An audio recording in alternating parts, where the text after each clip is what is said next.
Siria está aquí, a 8 horas de avión de España. Es la mitad de grande y su población se concentra aquí. ¿Por qué?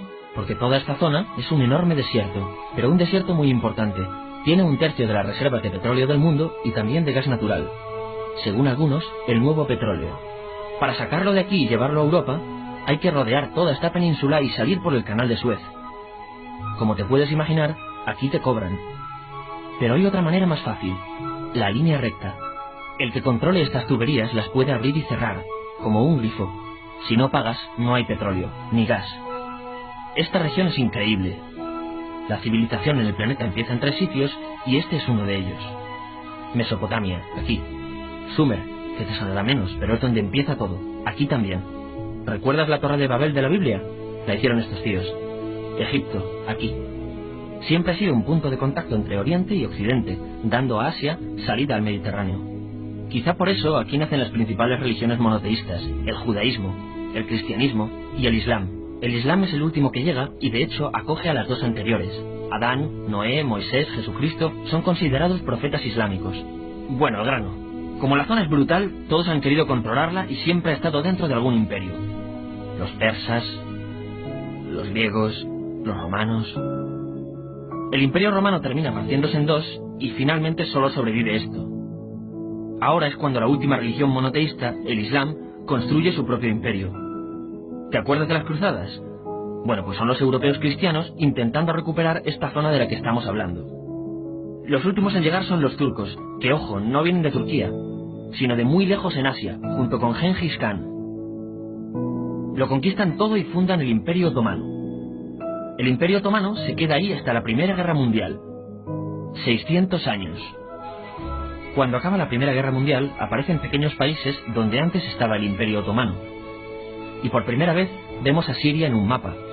Hasta ahora lo habíamos dibujado para no perdernos. ¿Y quién se inventa estos países? Bueno, lo que te voy a contar es alto secreto. O lo era en 1916. Este súper secreto se llama Acuerdo de Sykes-Picot. Los franceses y los ingleses no podían derrotar solos al Imperio Otomano. Solo podían si les apoyaba la gente que vivía dentro. En su mayoría, árabes.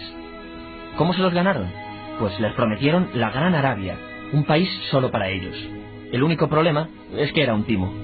Antes de seguir, recuerda una cosa. Los árabes son un pueblo, pero no una religión. O sea, un árabe puede ser musulmán, puede ser cristiano, y antes del Islam parece que hubo tribus árabes con tradiciones judías. Bueno, pues a los árabes no les dieron ese único país que les habían prometido. En su lugar, franceses y británicos crearon muchos países pequeños. Estos países, obviamente, no eran países de verdad, sino zonas bajo su control, con gobernantes puestos por ellos. Durante este tiempo hacen lo que quieren con la zona. Recuerde que hay petróleo. Siria, aunque no tiene grandes reservas, tiene fácil salida al mar. Y Francia, que es la que se ha quedado con Siria, se lo da a compañías extranjeras. Después de la Segunda Guerra Mundial, los europeos se van. En el caso de Siria, son echados a patadas. Pero antes de irse, crean otro estado, Israel.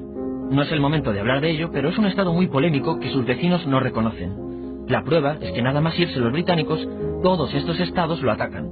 La zona, a partir de ahora, va a ser una bomba de relojería. Y mientras, ¿qué pasa en Siria? Bueno, pues no es muy estable. Tiene golpes de estado constantes. En esa época, aparece en Siria una ideología que se hace con el control y se expande por el mundo árabe, el Ba'ath. Esta ideología mezcla el antiguo sueño de una sola nación árabe con ideas socialistas. Y algo muy importante, es laica, o sea que no es religiosa. Siria se llega a unir con Egipto, un país con el que no tiene frontera. Pero no es algo raro, muchos de estos países intentan hacerlo también. Como recordarás, a esta gente se le había prometido un solo país y las ganas las seguían teniendo. Pero la unión falla. En este tiempo, Egipto les convence para nacionalizar el petróleo. En Siria, Al-Assad, el padre del Assad de ahora, se convierte en jefe del estado Ba'ath. En Irak, también Ba'ath, comienza a ganar fuerza Saddam Hussein. Las diferencias entre ambos países dividen a los partidos Ba'ath de otros países en pro-Siria o pro-Irak. Ahora ocurre la Guerra Fría. El mundo se divide en 2, o eres de Estados Unidos o de la Unión Soviética. Son años muy movidos en los que se pegan constantemente con Israel, invaden su vecino Líbano y comienza una oposición islamista al régimen Ba'ath de Assad. Los hermanos musulmanes. Vale, volvamos atrás un momento. Recuerdas que la mayoría de árabes eran musulmanes, ¿verdad? Bueno, pues dentro de los musulmanes hay 2 ramas fundamentales. Suníes, la mayoría, y chiíes. En el caso de Siria, a pesar de ser un estado laico, los gobernantes como Assad y los jefes militares eran chiíes, los cuales representan menos del 13%. En cambio, casi el 70% de la población es suní. Un dato curioso es que los cristianos son casi el 10%. Que los chiíes controlen el gobierno y ejército mosquea a la población suní, y ese sentimiento es aprovechado por los hermanos musulmanes, islamistas radicales suníes. Estos toman las armas en la ciudad de Hama, en contra del gobierno, y Assad acaba con la revuelta a costa de matar miles de civiles y encarcelar a mucha gente. En el año 2000, Assad padre muere, y le sucede Assad hijo. Ante las presiones, libera a muchos presos, trae internet y esperanzas de cambio. Hay un periodo de gran debate político y aparece la oposición. También vuelven los hermanos musulmanes. Los siguientes años son difíciles. Arrestan a la oposición. Y Bush incluye Siria en el eje del mal. Y esto la aísla. Está mal visto negociar con Siria. Los kurdos, un pueblo que vive repartido por varios países de la zona, comienzan a protestar también. Hay represión y muertos. En 2011, te sonará esto, ocurre la Primavera Árabe. ¿Qué es esto? Bueno, es una protesta que se va propagando por todos los países árabes pidiendo más democracia. Como ves, el mundo árabe, a pesar de estar dividido en países, tiene tendencias generales. Cuando llega a Siria, Assad hijo termina usando el ejército y en los enfrentamientos mueren unas 1000 personas. Los enfrentamientos irán escalando hasta que se conviertan en guerra civil. No hay un momento exacto de inicio. Lo importante es que hoy en día hay numerosas facciones en juego. Vamos a verlas. Pero primero piensa en que todo está dividido entre chiíes, la minoría, y suníes, la mayoría. Chiíes, y además laicos, o sea, no religiosos, son el gobierno de Al-Assad. Controla todo esto, que si recuerdas son básicamente las zonas chiíes del país, y está enfrentado al resto. También mayoritariamente laico, pero suní, es el Ejército Libre de Siria, o FSA en inglés, junto con el Frente Islámico, que es religioso, y otros 70 y pico grupos más, forma una coalición que la prensa llama simplemente la oposición.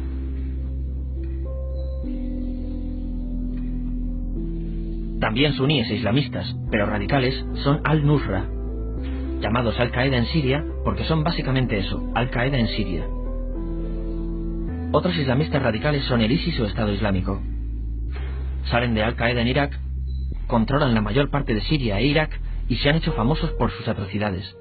Su objetivo teórico impacta a muchos. Es un Estado Islámico a lo largo de Asia, África y Levante. Aunque a ti ya te suena, ¿verdad?